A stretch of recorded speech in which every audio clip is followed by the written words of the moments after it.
Magandang umaga sa lahat. Magandang umaga. Could you greet the person beside you? Good morning.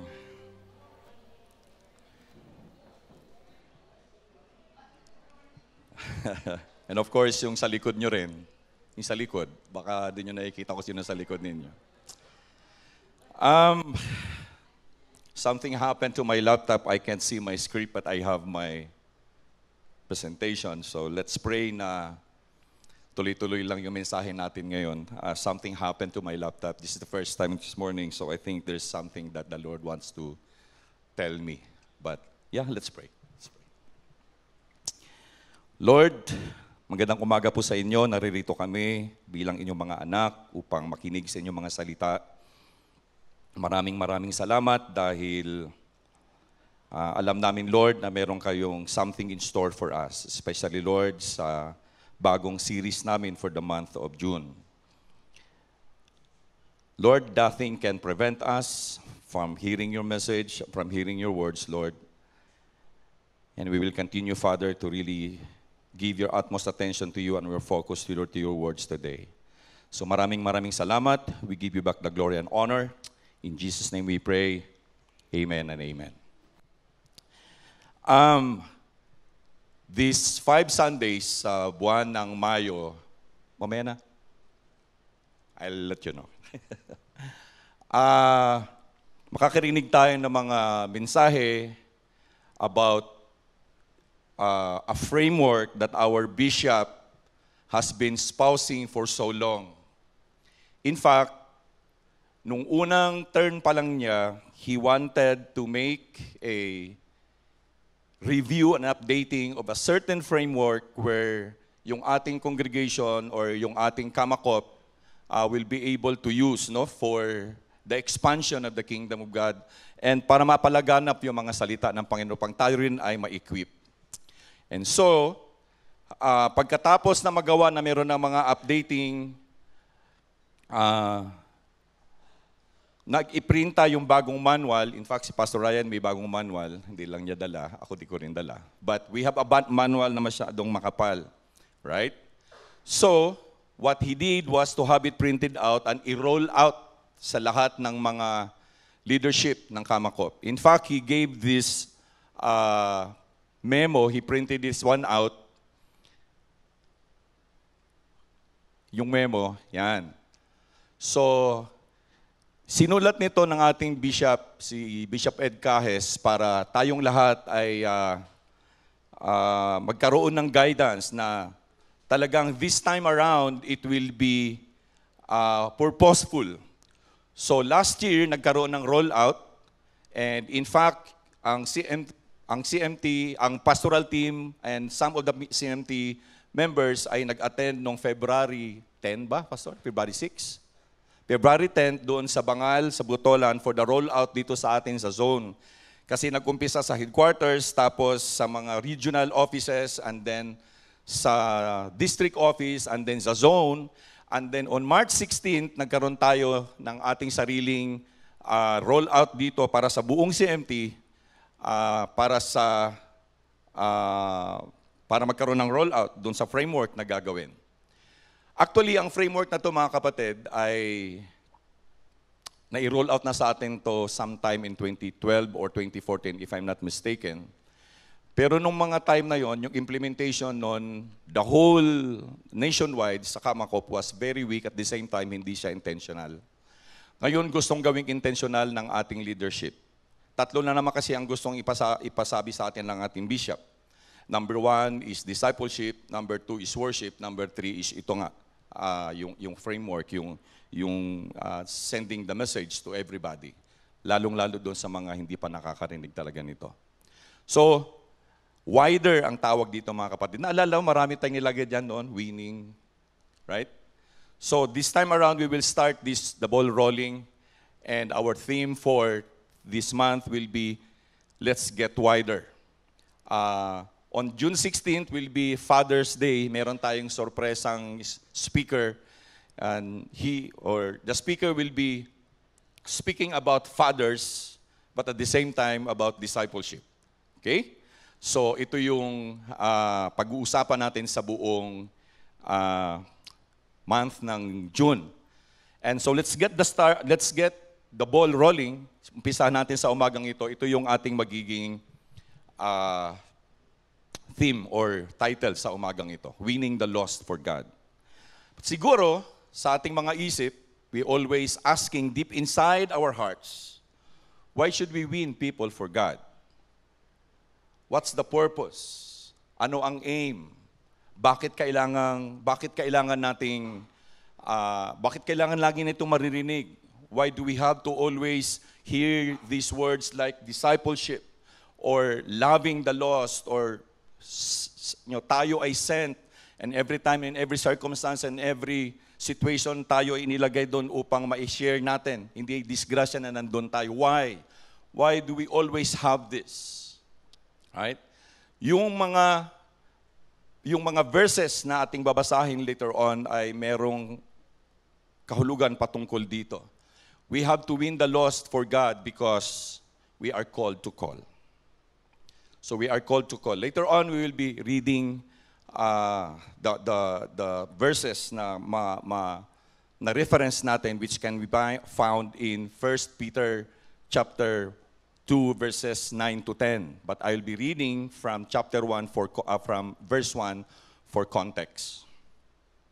So let's all stand up and let's read the Word of God, and at the same time pray for me. So I'll be able to remember the script that I've written the past 3 days. So the Word of God says, "Therefore, rid yourselves of all malice and all deceit, hypocrisy, envy, and slander of every kind. Like newborn babies, crave pure spiritual milk, so that by it you may grow up in your salvation, now that you have tasted that the Lord is good. As you come to Him, the living stone, rejected by humans, but chosen by God and precious to Him, you also, like living stones, are being built into a spiritual house to be a holy priesthood, offering spiritual sacrifices acceptable to God through Jesus Christ. For in Scripture it says, 'See, I lay a stone in Zion, a chosen and precious cornerstone, and the one who trusts in Him will never be put to shame.' Now to you who believe, this stone is precious. But to those who do not believe, the stone the builders rejected has become the cornerstone, and a stone that causes people to stumble, and a rock that makes them fall. They stumble because they disobey the message, which is also what they were destined for. But you are a chosen people, a royal priesthood, a holy nation, God's special possession, that you may declare the praises of Him who called you out of darkness into His wonderful light. Once you were not a people, but now you are the people of God. Once you have not received mercy, but now you have received mercy." You may now be seated. For context, para sa context lang, we have to understand na sinabi natin we are a chosen people. If you are a chosen ones, paano natin to ma-relate sa atin sa buhay natin ngayon? Kasi alam naman natin na iisa lang ang chosen one. Iisa lang yung chosen ones, isang grupo lang, a tribe of people. And these are what they call the Israelites. Sila yung tinawag ng Panginoon, hindi tayo. But why would we call ourselves the chosen ones? Sabi ni Peter, chosen ones, verse 9a, you are chosen ones, the chosen ones. Sabi nga doon sa, I think this is in Exodus or in Deuteronomy, chapter 6, verse to 9, chapter 7 and 6 to 9, sabi, "For you are a people holy to the Lord your God. The Lord your God has chosen you out of all the people on the face of the earth to be His people, His treasured possession." The Lord did not set His affection on you and choose you because you were more numerous than other peoples, for you were the fewest of all peoples. But it was because the Lord loved you and kept the oath He swore to your ancestors that He brought you out with a mighty hand and redeemed you from the land of slavery, from the power of Pharaoh, king of Egypt. Now, therefore, that the Lord your God is God, He is the faithful one, He is the faithful God, keeping His covenant of love to 1,000 generations of those who loved Him and keep His commandments. Ang salitang ito sa Deuteronomy na sinulat ni Moses is para sa mga taga-Israel. Na mga chosen ones, they were selected. They were chosen by the Lord among the so many people around them. Sabi nga, hindi ko kayo pinili dahil kayo yung pinakamarami. In fact, kayo yung pinakakonti. Now, ano ba ang magiging relationship nito sa atin sa ngayon? Sabi ni Isaiah, sinulatan niya ang lahat ng yung mga taga-Israel. He told them that you are my witnesses, declares the Lord, and my servant whom I have chosen, so that you may know and believe me and understand that I am He. Before me, no God was formed, nor will there be one after me. So, ang ginawa ng Panginoon is that He revealed Himself to Israel, at ang purpose niya is for Israel to be His witnesses. And sabi nga, you are my chosen ones. So ano ang relationship dito sa atin ngayon? Right? Ephesians 4:6 says, sabi ni Pablo, for He chose us in Him before the creation of the world. Take note of this, ha? For He chose us in Him before the creation of the world to be holy and blameless in His sight. In love, He predestined us for adoption to sonship through Jesus Christ, in accordance with His pleasure and will, to the praise of His glorious grace, which He has freely given us in the one He loves. Now, itong mga verses na to medyo controversial. Marami itong mga rito, but we will not dwell on that. What we're trying to say here and to present is that from the very beginning, we have been chosen by God. Amen? So from the very beginning, we have been chosen by God. So kapag sinabi natin, ang Israel lang ang chosen people, in the New Testament, klarong-klaro na in the very beginning, we have been chosen already. So, balik na lang That's why winning people is not the job of anybody else, but it is our job as chosen ones. The moment na tayo ay tumanggap sa Panginoong Hesukristo, remember na wala ni isa sa atin na tumanggap sa Panginoong Hesukristo na hindi ibinigay ng kanyang Ama. In the Gospels, it's very clear there. In the Gospels, it's very clear that no one that follows the Lord Jesus Christ has been given to him by the Father. So lahat tayo na naririto ngayon, we have been chosen because we have given ourselves. Lahat naman ay chosen, lahat ay binigyan ng pagkakataon. Lahat ay binigyan ng kakayanan na tumanggap. Pero many would not accept the Lord Jesus Christ. Even if the Father already has pushed them to receive. Kasi you are in that situation, in that circumstances na nandun tayo, it's not an accident. It has been appointed by God na nandun ka. And even when you share the Word of God as a chosen one, hindi siya aksidente or insidente nandun ka. In fact, na nandito kayo ngayon, merong na-invite yung aming kasama sa bahay at si Sister Glo to be here. It's not an accident na nandito ka, kapatid. It was appointed long before that some of the chosen ones will approach you to be invited to come over here. It is not an accident na may mga batang kasama si Brother Jeff.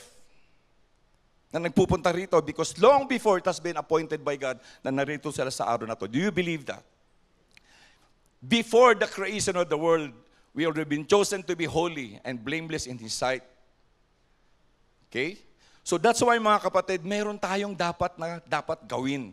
We always have things to dapat i-remember natin. Kaya nga, yung ating bishop, he's very passionate about the framework of the wider because nakikita nila ng ating mga leadership, and even when we have the rollout,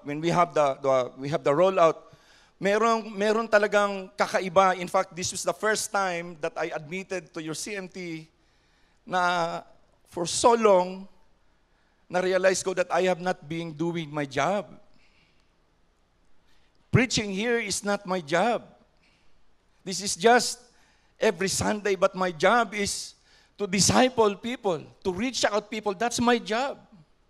So I cried out to them, sabi ko, please pray for me because for so long I was thinking that my job is the administrator of the church, the leader of the church, the preacher every Sunday, and someone who can be run up to if there are problems. No.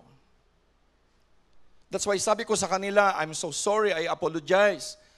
I have something inside my heart. After nung rollout sa Botolan, I was so down.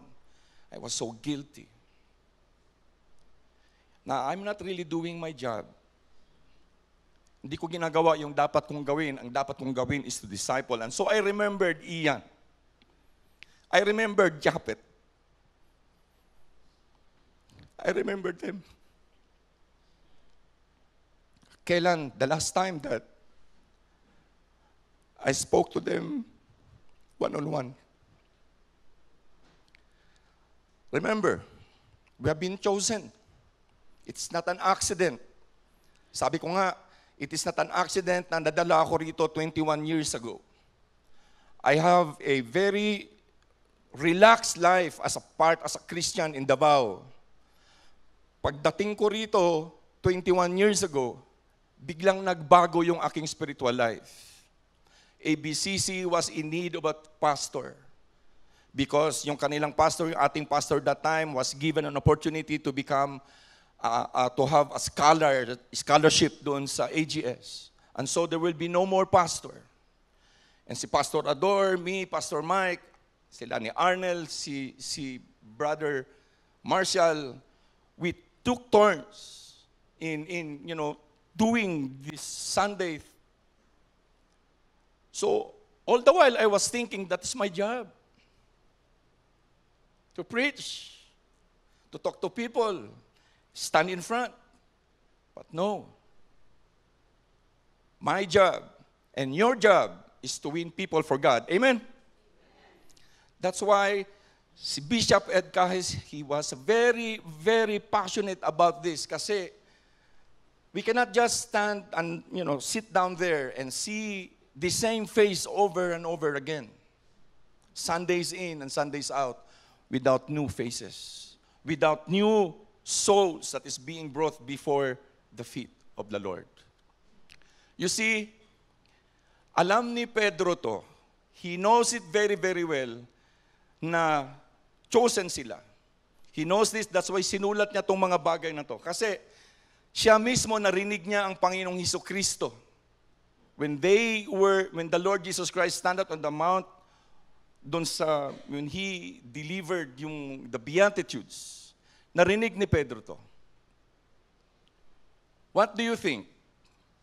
There was a man who had 2 sons.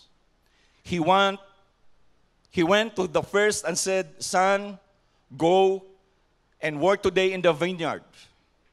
The son answered, "I will not." But later he changed his mind and went. Then the father went to the other son and said the same thing. He answered, "I will, sir."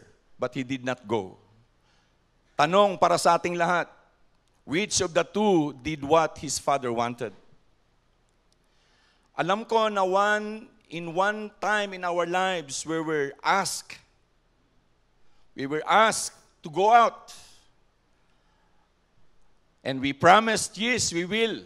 I will. But we did not.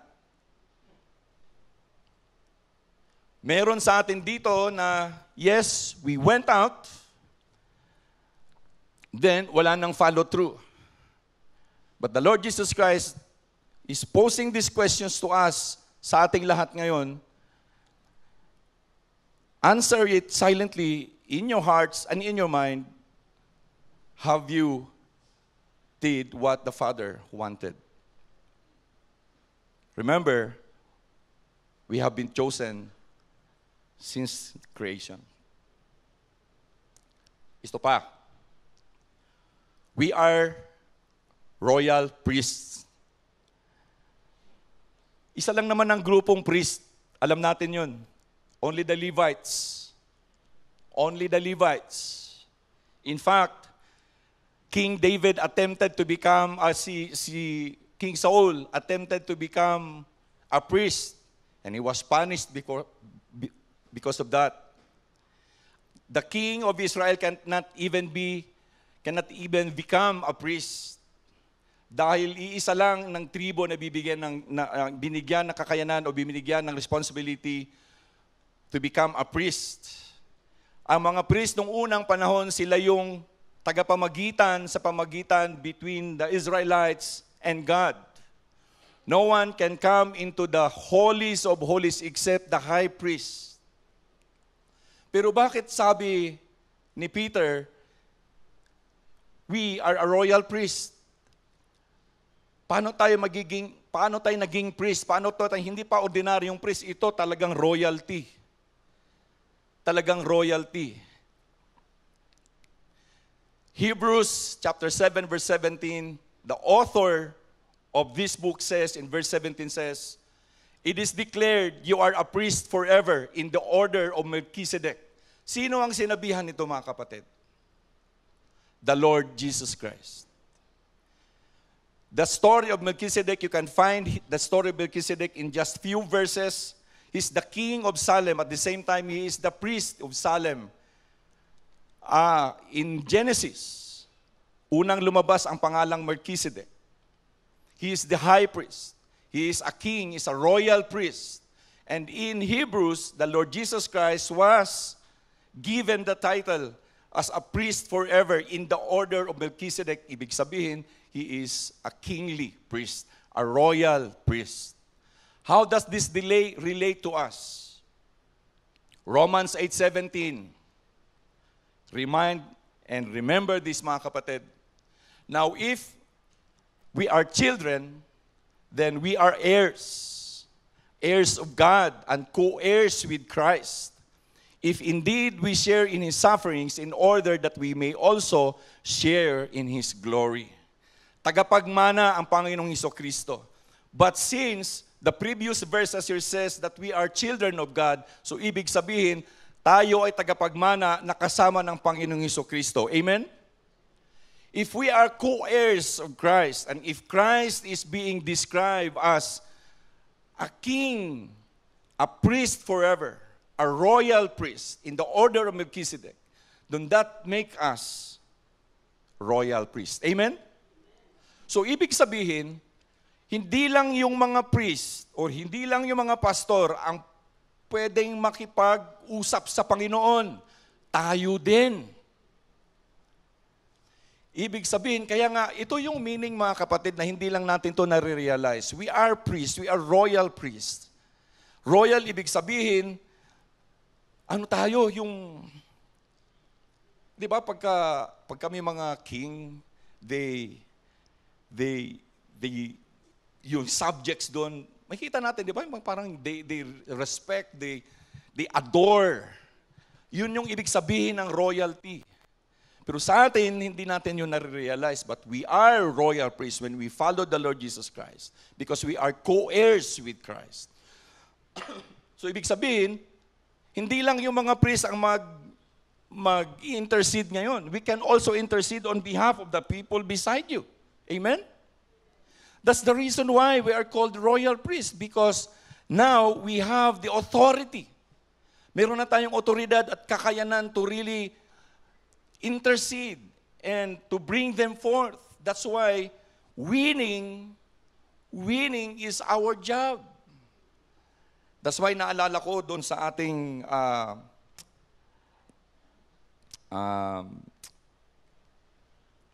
Activate Ministry. Alala ko na when we have that sessions dito for 6 weeks, di ba meron tayong challenge tayo to pray for 3 persons? 3 katao na friend mo to pray for them so that the Lord will open up their hearts and in their mind for the Lord, so that when you will go there and speak to them about spiritual matters, they will be ready already. You remember that, mga kapatid? For those CMT members na nandito ngayon, do you remember that? Are you still praying for them? Or if you're still praying for them, ano na ang nangyari? What's happening now? Kami ni Gina has been praying for this mag-asawa, their doctors. And slowly, we became very, very close. There are times na nag-uusap kami with terms about personal lives, personal matters. And we continue to pray for them. Continue to pray for them. That's why, as royal priests, mga kapatid, we have this authority to really, pag meron kang authority, binigyan ka ng authority, dapat wala ka ng takot. Tama? Dapat hindi ka na nagdadalawang isip because you're authorized. Not only that, bilang royal priest, meron ka dapat nakakayanan to really, have this courage dahil ang king or ang royal or yung priest, you go to battles with the king. And we always know na every time na we attempt to share the gospel, it is always a battle. In fact, sa loob mo pa lang, nag-aaway na yung takot at courage mo sa loob mo pa lang. Amen? It's a spiritual battle. But you are given the authority, you are given the strength, you are given the courage to continue on and go on. That's why ako, sabi nga nila, it's a gift. It's a gifting. Gifting yung makapag-share ka kaagad. Yes, totoo yun. But we should not be, hindi dapat tayo nagpipigil. Kung merong opportunity, why not? In fact, hindi naman tayo yung mag-change sa kanila, kundi ang Panginoong Diyos. Tama? Ang importante marinig nila. Ang importante marinig nila. So, we have to win the lost for God because we are the chosen ones. We are a royal priest. Pangatlo. Wait. Balik. I don't know if I was the one who wrote this. Di ko na maalala. I tried to find sa Google. Malamang ako nga. So I will quote my own self. We as followers of Christ have been chosen to be a royal priesthood. We should minister with authority because one day, tingnan nyo to one day we will rule and judge this earth. Do you believe that? It's in the scriptures. I think it's in Ephesians. We fight the battles on behalf of the kingdom. We, of all people, should have an intimate relationship with the Father. We intercede for people and teach them God's word. We intercede for them and teach them God's word. Kaya, pray muna before tayo mag-teach sa kanila. Amen? Thirdly, we are a holy nation. Ibig sabihin, we are holy people. Anong ibig sabihin nito, mga kapatid? Pag sinabi kasing nation doesn't speaks about country. It speaks about people. It speaks about your citizenship. It speaks about who you are. It speaks about anong klaseng, saan ka, where you belong. Pag sinabi mong holy nation, we belong to God. Kaya nga sabi doon sa nabasa natin kanina, you were chosen to become holy and to become my witnesses. So, ang sabi ni Pedro in verse 9, yung verse 9, ang daming daming nuggets of wisdom and message from the Lord that we can really take on. So, we are a holy nation. So, ibig sabihin, yung citizenship natin ay hindi, temporary lang talaga tayo rito. Our citizenship is in heaven. Our citizenship is with the Lord. throughout eternity. That's why ang tao sabi sa atin, we are a holy nation. So, ngayon pa lang, in the third point ng ating mensahe, masasabi na natin na, kaya pala kailangan kong i-share. Kailangan ko palang mag-win ng people for the Lord. Because they should be also part of the chosen ones. And they should also be part of those who could intercede for anybody to God. Bilang isang priest, bilang isang royal priest, and of course, bilang isang citizen ng langit. So yung tanong na what's the purpose, what's the aim, why do we have to win people for God, is I think, unti-unti na nating naiintindihan. Amen? Kasi sometimes we just put that at the back of our head, sabing, we will win. Pero we really have to win people for God because we are a holy nation. Exodus 19:6 says, "You will be for me a kingdom of priests and a holy nation."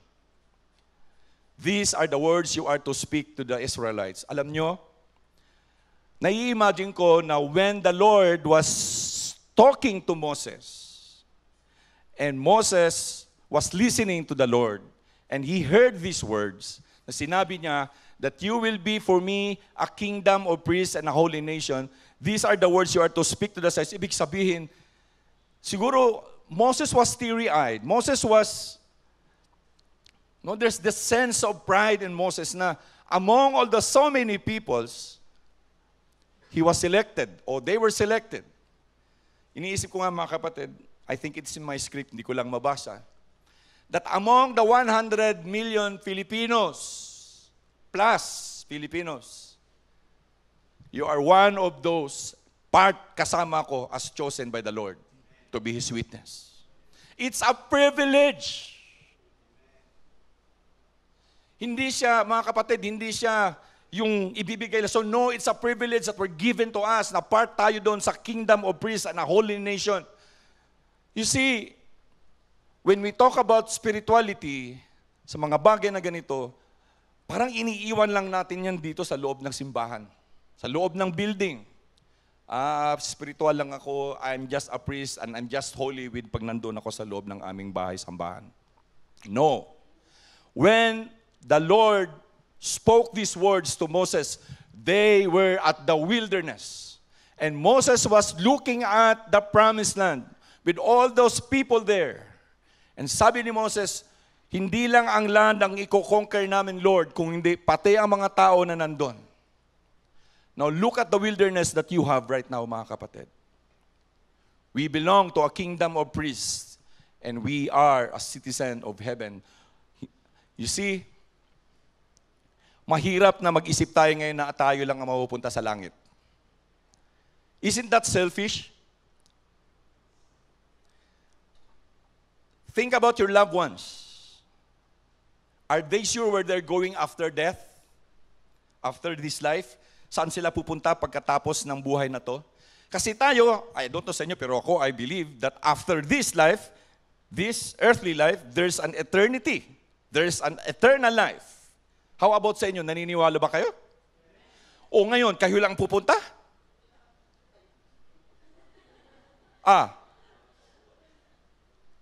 Remember the Lazarus and that rich man? It is a parable, and the Lord Jesus Christ, every time that He says something about that, meron siyang ibig sabihin. Parable, ibig sabihin, pabula. Ibig sabihin, hindi siya totoo, pero malapit sa katotohanan. It's a parang symbolism. Paano kung pagdating ng panahon, nandun ka na, the bosom of Abraham, kasama mo sila kung sino yung mga nandun sa pearly gates, yung sinasabi nila. And then you can, kasi that chasm. And then ikaw lang yung nandun.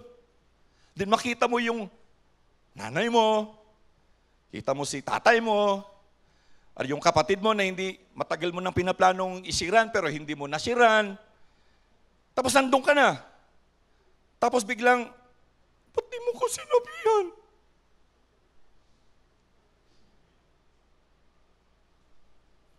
We are a kingdom of priests and a holy nation. So that's why, mga kapatid, we are called to win people for God. Amen. Next. You see, yung royal priesthood, isa sa mga dapat na ginagawa ng mga pare during their time sa mga Levita is for them na maging example for good works. Now, this is sometimes, yung iba nga sa atin dito, hindi pa natin masyadong na-define yung good works and faith.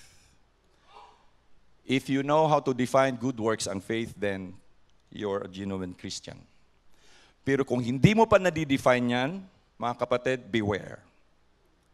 Because there are those who do good works without faith. And there are also who have been professing that they have the faith, but they don't do good works.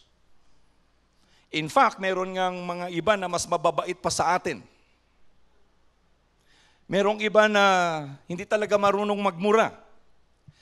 Tayo, when we were once in our former life, nang lakas natin magmura, minsan pag nagalit tayo ngayon, umaalpas yun, tama? May natawa, ibig sabihin mayroon. Nakakawala. That's the sinful nature that is inside us. Pero you see, we are God's handiwork. We are created in Christ Jesus to do good works, which God prepared in advance for us to do noon pa man. Lahat walang exemption, walang exempted. Lahat was selected because all of us were created in the image of God. Amen? All of us were created in the image of God, regardless if you are a sinful one or you are whoever you are, and you were created to do good works. But since sin came in, parang nagkaroon ka na ng choice. This is my choice. Lord, bahala ka na dyan. Right? But for us nandito ngayon, we should remember this. We were created, we are God's handiwork and created to do good works. And one of the good works is to bring the lost to the Lord. Amen? That's the utmost good works that we could do. Yung pagsunod sa trapiko, batas trapiko, yung pagsunod sa mga dapat sundin, yung pagsunod sa mga lahat-lahat kung ano-ano man yung dapat nating sundin, secondary na lang yan. Because if we do these things, as what the Lord Jesus Christ has commanded us to do, everything will follow. Parang trabaho lang yan. Maraming gustong maging manager kaagad sa pagpasok pa lang. Paano ka magiging manager kaagad kung hindi mo naman nagagawa yung dapat mong gawin? You don't know how. But once you give yourselves 101% to everything that you do, everything will follow. Amen? Dito. Gawin natin kung ano yung dapat, ano talaga yung priority. Of course, huwag tayo matulad doon sa isang kaibigan ko na kahit na nagtatrabaho ay nagsishare pa rin. Kaya sabi ng ibang, ano nangyari sa kanya? Make it a priority but don't be too pushy. Amen? Ano ibig sabihin ng too pushy? Yung gusto mo talagang igiit yung sarili mo. No, don't do that. Okay. Ito parang ako pa rin nagsulat. So I'll quote myself again. If Christians will become genuine and do their job and win people to Christ, imagine how will the workplace, how will the classrooms, how will the cities, how will the towns, how will our country will look like. Imagine. Sa mga ang tawag niya doon, imagine. Talaga, no? Imagine kung tayo lahat ay genuine. Pag sinabi mong genuine, we do what the Lord has commanded us to do. We become the difference. We become the influencer. We become someone that will be looked up to in all these places. Kaya nga, in every circumstance and in every situation, we are sent there to become the difference. Dahil tayo ay different, ibig sabihin, may kikita sa mga buhay natin yung mga dapat na makita sa buhay natin. Amen, mga kapatid? Next, ano yon? God's chosen ones, royal priests, ano pa? Holy nation, precious God's possession. Anong ibig sabihin nito kung ikaw ay possession or ikaw ay pagmamay-ari ng Diyos? Ang Tagalog kasi na pagmamay-ari, parang iba pastor, no? Possession is something that you are treasured. You are treasured. Sa atin kasi, pag meron tayong something or someone na tinatitreasure natin, we really take care of that thing or that someone or whoever it is. Tama? Inaalagaan natin, we take care. Aso nga precious sa atin Kikita nyo ba ngayon kung ano mga nangyayari doon? Kaya ako, ayoko na minsan na naglalakad sa high street. Alam nyo doon yung mga may daladalang mga stroller? Ano ang kanilang ini-stroll? Sabi ko, parang hindi ko to kayang gawin. On my part, well, it's their life. It's their the way they for me, it's parang insensitive. Because there are a lot of people that needs help. A lot of people that needs a lot of things that more than that dog needs. And yet you have that. Well, don't take offense from me. This is just me. Kasi baka sa inyo, meron din kayong mga stroller dyan. Right? Pero this is just me talking out loud. But, tayo, we are God's precious possession. God is taking care of us. Do you feel that? Pero minsan, hindi natin nararamdaman, no? Kasi iba yung ating pag-iisip. We feel different. Pag kami mga pagkakataon na ito, napipressure na tayo, may problema na tayo, tatanong tayo, natutulog ba? May kanta si Gary Valenciano dyan, natutulog ba? Diyos, natutulog ba? Natutulog, gising, hindi natutulog ang Panginoon. He doesn't have any beginning, He doesn't have any end. He is not bounded by time. The whole universe is in His hands. You are in His hands. Amen? Kaya kung ngayon ay natatakot pa rin, well, ang takot normal. Pero kung tayo ay nagdidwell doon sa takot, hindi na normal yon. Amen? We worry, yes. But we don't make worry as our God. We have a God that is bigger than our worries. Remember what Peter said, we are God's precious possession. When if we are God's precious possession, God is taking care of us. Look at yourselves right now. Tingnan mo ang sarili mo. Tingnan mo, sige na, please. Is God taking care of you? Ang bagal. Parang hindi, Kasi meron akong gusto I have a want. Lord, if you are really taking care of me, can you give that to me? Hindi ganun. Kaya nga, ang sabi ng Panginoon Jesucristo, ang kanyang prayer was that, give us today our daily. Hindi yung bukas. Kaya nga, when the Israelites were there at the wilderness and they were grumbling before God for food, ang sabi ng Panginoon sa kanila, okay, you harvest something enough for today. Huwag kayong kukuha ng sobra para bukas kasi hindi nyo maitatago yan. Magiging uod at hindi nyo mapapakinabangan. Just get enough for today. Pero meron talagang antitigas talaga ng ulo. Kumuha talaga ng sobra-sobra. Hindi nila napakinabangan. Yung kanilang tent ng amoy.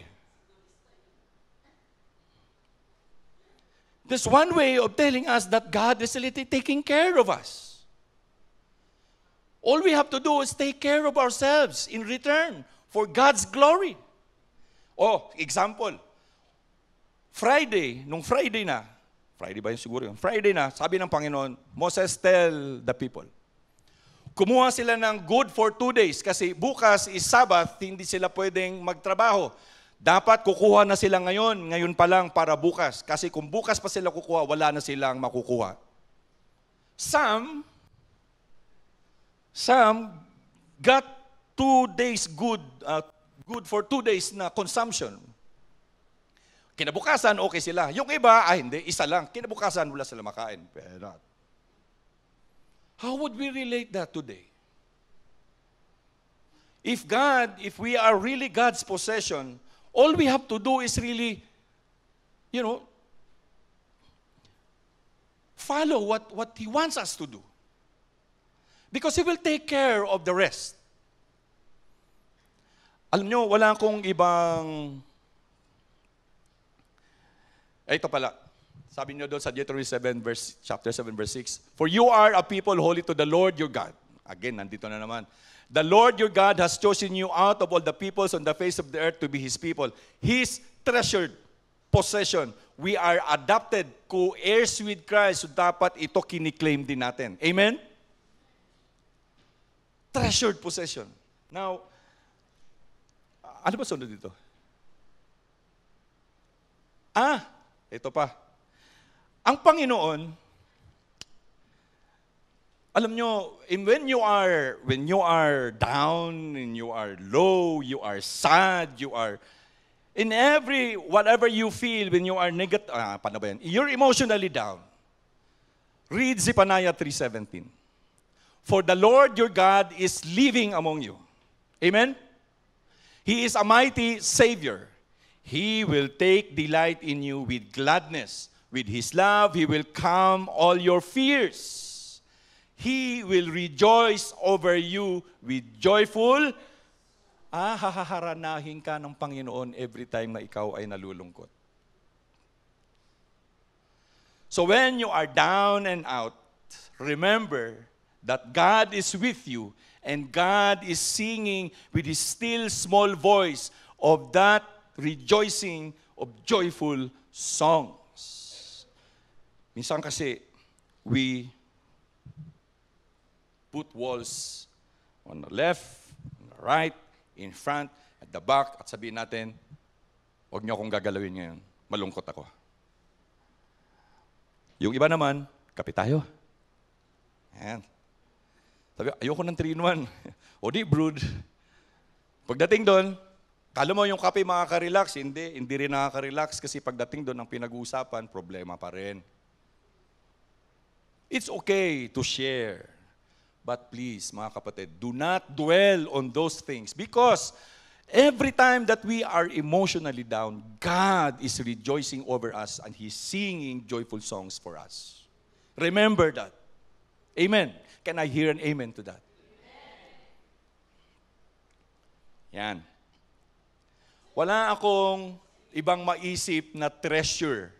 Kasi wala akong ibang gawing example na treasure. Because all the things that, lahat ng mga bagay kasi hindi siya pwedeng gawing treasure. For me, treasure is,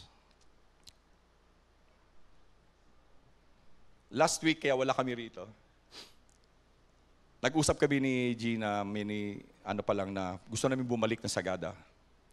Hindi namin plinano talaga na mataon na yung pagpunta namin ng Sagada is our 34th wedding anniversary. And what happened there is until now ay talagang kaming dalawa hindi pa kami nakaka-get over what happened there. Kasi it was so different. It was not about, in fact, walang food. It was just a time for us together. Walang cellphone, walang connection. Kung hindi kami lalabas, walang internet. We were just there and we were just laughing towards each other and we walked 15 kilometers of trekking to that very beautiful place there. And nakita ko yung horizon all throughout kasi doon kami sa pinakataas sa makikita mo, wala nga lang sunrise kasi ang dami ng fog, ang kapal ng fog. Yun yung unang pinuntahan namin doon eh. Yung sabi nila, sea of clouds, nandun ka sa taas, makikita mo yung clouds sa baba. So what we did was, okay, trek na lang tayo pababa. I treasure that moment. I treasure our 34 years together, husband and wife. And I don't have any plan to break that. So pray for us, because I love my wife so much. Treasure. Not only her, but this one. Dalawa naming boys, hindi sila perfect. They grew up with a lot of issues. Now they have their own families, raising their own kids, and has given us 5 beautiful grandkids. And of course, yung kanilang wives, si Yana and si Christine. And we miss them. Kung pwede lang sanang magkasama palagi, pero hindi ganun eh. Ano ba yun? Cleaving and leaving? It's always like that. No matter how many kids you have, darating ang panahon na kayo na lang uling dalawa, iiwan.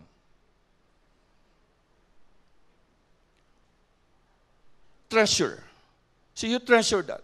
You can just imagine if that's, humanly speaking, ito yung ating nararamdaman sa mga bagay na we treasure. How much more the Lord who created us? What kind of treasuring ang kanyang gagawin para sa atin? Dapat ito mga kapatid na re-realize natin to. Kaya, we have to win others so that may experience din nila to. Kaya we cannot win others because if we are not experiencing these things, if you are not experiencing that, you don't realize that God is really, you're a treasure of God, you're a possession ng Panginoon.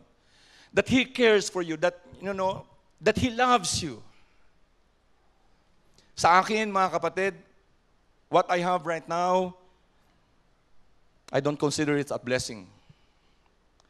I consider it a blessing yung nandito ako nakatayo sa harapan ninyo, nakakausap kayo, kasama ko yung pamilya ko.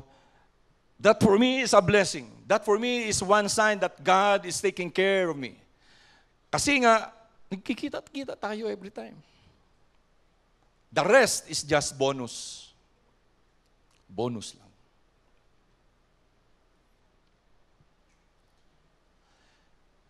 Chosen ones, royal priesthood, holy nation, owned and possession of God.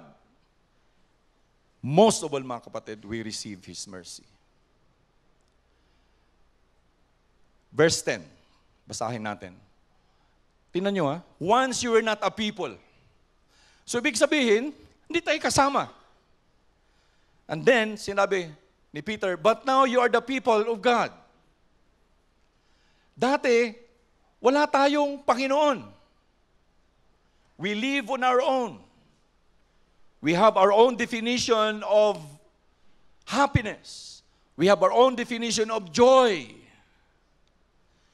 But He added, but now you are the people of God. Once you have not received mercy, but now you have received mercy. Dati, in our previous life, I don't know kung meron ba kayong mararamdamang kakaiba ngayon na nandito na kayo sa Panginoong Diyos, kay Panginoong Jesucristo. Meron bang difference?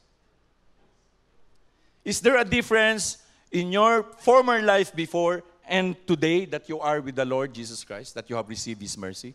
Meron bang kaibahan? Alam nyo, ang kaibahan is ganito. Pare-pareho pa rin.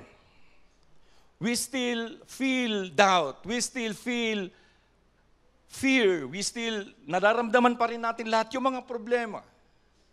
But you know what? What's the difference? Meron kang palaging pag-asa. Amen? You will always have that sense of hope. You will have that, temporary lang to. But for those who doesn't have any hope at all, iba yung kanilang pakiramdam. That's why, nung time ng pandemic, there was that economic downturn. One of the wealthiest person in the world who used to ride ang tren. Ganun siya sobrang dami ng pera pero ayaw niyang mag-drive, gusto niyang magsakay lang ng tren. During that time, 2021, The economy of Germany went down. Same every morning. Yun yung ginagawa niya.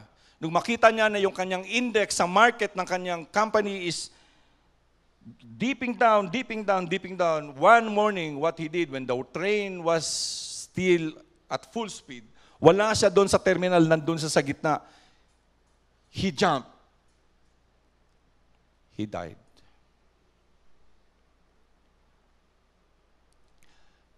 Those are the kind of people na walang hope sa buhay. Tayo, meron.